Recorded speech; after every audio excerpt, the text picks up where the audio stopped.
কেউ কথা রাখেনি।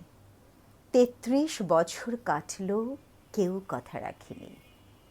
ছেলেবেলায় এক বষ্টমী তার আগমনী গান হঠাৎ থামিয়ে বলেছিল, শুক্লা দ্বাদশীর দিন অন্তরাটুকু শুনিয়ে যাবে।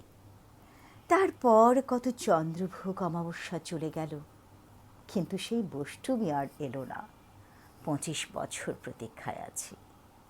মামাবাড়ির মাঝে নাদের আলী বলেছিল, বড় হও দাদা ঠাকুর, তোমায় আমি ৩ প্রহরের বিল দেখাতে নিয়ে যাব।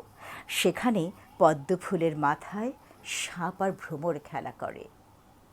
নাদের আলী, আমি আর কত বড় হব?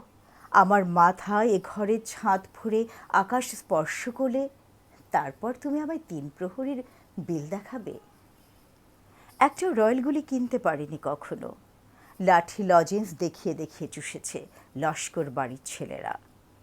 ভিখিরির মতো চৌধুরীদের গেটে দাঁড়িয়ে দেখেছি ভেতরের রাস উৎসব।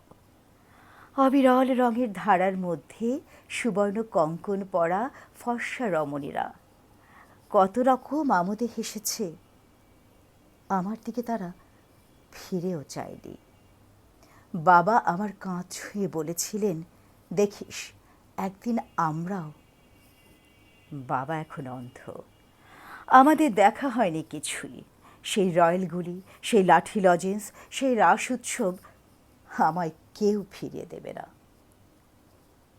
বুকের মধ্যে সুগন্ধি রুমাল রেখে বরুণা বলেছিল, যেদিন আমায় সত্যিকারের ভালোবাসবে সেদিন আমার বুকেও এরকম আতরের গন্ধ হবে। ভালোবাসার জন্য আমি হাতের মুঠোয় প্রাণ নিয়েছি। দুরন্ত ষাঁড়ের চোখে বেঁধেছি লাল কাপড়।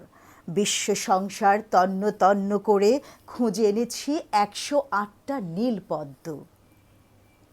তবুও কথা রাখেনি বরুণা। এখন তার বুকে শুধুই মাংসের গন্ধ। এখনো সে যে কোনো নারী।